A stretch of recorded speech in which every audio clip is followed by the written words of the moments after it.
মাওলানা মামুল হক যখন আমির নির্বাচিত হন তিনি কয়েকটা বিভাগকে বিশেষ গুরুত্ব দিয়েছেন। এর মধ্যে একটা হলো বাইতুল মাল বিভাগ। বিসমিল্লাহির রহমানির রহিম। বাংলাদেশ খেলাফত মজলিস কিশোরগঞ্জ জেলা শাখার 2023-24 সেশনের সমাপনী শুরার অধিবেশনের মোহতারাম সভাপতি উপস্থিত আছেন বাংলাদেশ খেলাফত মজলিসের সংগ্রামী মহাসচিব কারা নির্যাতিত মুসলিম আলেমদ্দিন হযরত মাওলানা জালালউদ্দিন আহমদ, উপস্থিত আছেন যুগ্ম মহাসচিব হযরত মাওলানা আতুল্লাহ আমিন, সাংগঠনিক সম্পাদক মাওলানা হেদায়েতুল্লাহ হাদি সহ বাংলাদেশ খেলাফত মজলিস কিশোরগঞ্জ জেলা শাখার বিভিন্ন পর্যায়ের দায়িত্বশীল ভাইয়েরা। মূল কথা আমাদের মহাসচিব যুগ্ম মহাসচিব বলবেন। আমি যেহেতু কেন্দ্রের পক্ষ থেকে একটা বিভাগের দায়িত্বে আছি, বাইতুল মালের দায়িত্বে, সেই বিষয়ে দু একটা কথা সংক্ষিপ্তভাবে বলবো। এবারে যখন আমাদের নতুন সেটআপ গঠন হয়, মাওলানা মামুল হক যখন আমির নির্বাচিত হন তিনি কয়েকটা বিভাগকে বিশেষ গুরুত্ব দিয়েছেন। এর মধ্যে একটা হলো বাইতুল মাল বিভাগ। আমাদের বাইতুল মালের অবস্থা খুবই করুণ, কেন্দ্র থেকে নিয়ে শাখা পর্যন্ত। এজন্য এইটাকে বিশেষ গুরুত্ব দিয়ে তিনি সংগঠনের পক্ষ থেকে কিছু দায়িত্ব আমাদেরকে বুঝিয়ে দিয়েছেন। সেইগুলা আপনাদের সাথে আমাদের লম্বা সময় নিয়ে আলোচনা করার দরকার।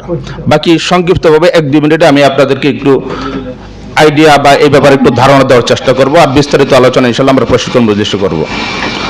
আমরা এই আনত কেন দিব? এই আনত দিব দুইটা কারণে। একটা কারণ হলো আল্লাহ রাস্তা জান মাল দুইটা দিতে হয়। আমরা অনেক সময় অনেক ভাইরা আসি, সময় দিয়ে এই প্রোগ্রামে শরীক হই, কিন্তু মালই কুরবানি করতে চাই না, পকেটে টাকা খরচ করতে চাই না। অথচ আল্লাহ রাস্তা জান এবং মাল দুইটাই কোরবানির কথা কোরআন হাদিসের অসংখ্য জায়গায় এই বিষয়টা আসছে। এজন্য আমাদের আমির মজলিসের নির্দেশনা হলো, আমাদের কেন্দ্রের সংগঠনের নির্দেশনা হলো, একেবারে আমাদের কেন্দ্রীয় সংগঠন থেকে শুরু করে জেলা, মহানগর, থানা, ইউনিয়ন, ওয়ার্ড প্রত্যেক শাখার দায়িত্বশীলরা নিয়মিত মাসিক আনত দিবেন, প্রতি মাসেই আনত প্রদান করবেন। 1 নম্বর হলো আল্লাহ নির্দেশনা পালন করার জন্য।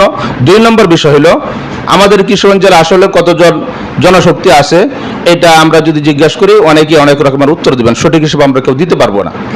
তো এই হিসাবে আমরা কতজন সক্রিয় সদস্য আছে নিয়মিতভাবে আমাদের কাজগুলা করেন, বাইতুল মালে আনত দেন, সেটা আমরা কিভাবে বেইতে পারি? এভাবে বেইতে পারি। আজকে আমাদের এখানে একটা কমিটি হয়েছে, প্রায় 40 জনের মতো সদস্য। এই 40 জন সদস্য আপনারা যখন প্রথম নির্বাহীতে বসবেন, সেই নির্বাহীতে বসে একদম সভাপতি থেকে শুরু করে সাধারণ সদস্য পর্যন্ত প্রত্যেকের নাম আমাদের বাইতুল মালের শীটে উঠবে। কে কত টাকা এই আনত দিবেন এটা ধার্য করবেন শুরুতে, জি এটা ধার্য করে নেবেন। ধার্য করার পর এটা 2টা কপি হবে। একটা কপি আপনাদের জেলা সংযুক্ত থাকবে, আরেকটা চলে যাবে কেন্দ্রে।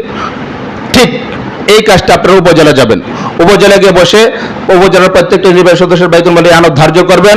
ধার্য করার পরে সেটার একটা কপি আপনাদের উপজেলা সংগ্রহ থাকবে, আর একটা কেন্দ্রে চলে যাবে। উপজেলা থেকে ইউনিয়ন, ইউনিয়ন থেকে ওয়ার্ড, অর্থাৎ আমাদের কিশোরগঞ্জ জেলা যতটা কমিটি থাকবে প্রত্যেকটা কমিটি বাইতুল মালে আনত ধার্য হবে। শুধু ধার্য হবে না, এটা কপি কেন্দ্রে চলে যাবে। কেন্দ্রে চলে যাওয়ার পর আবার যখন আমরা সেশন শেষ হওয়ার পরে নতুন সেটআপ দিব, তখন এই শীটগুলো হাতে নিয়ে আমরা দেখব যে আসলে কয়জন ভাই নিয়মিত আনত দিচ্ছেন।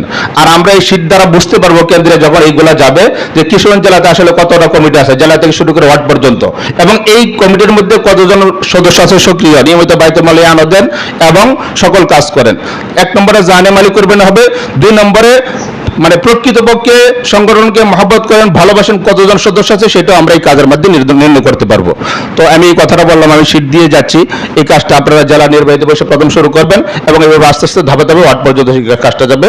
বাকি বিস্তারিত কথা ইনশাল্লাহ যে কোনো প্রশিক্ষণ মধ্যে হবে। আল্লাহ রাব্বুল আলামিন আপনাকে আমাকে সকলকে ইখলাসের সাথে আল্লাহর জমিনে আল্লাহর দ্বীন বিজয়ের কাজ এগিয়ে নেওয়ার তৌফিক দান করুক। আমিন। আখির দাওয়ানা আলহামদুলিল্লাহ।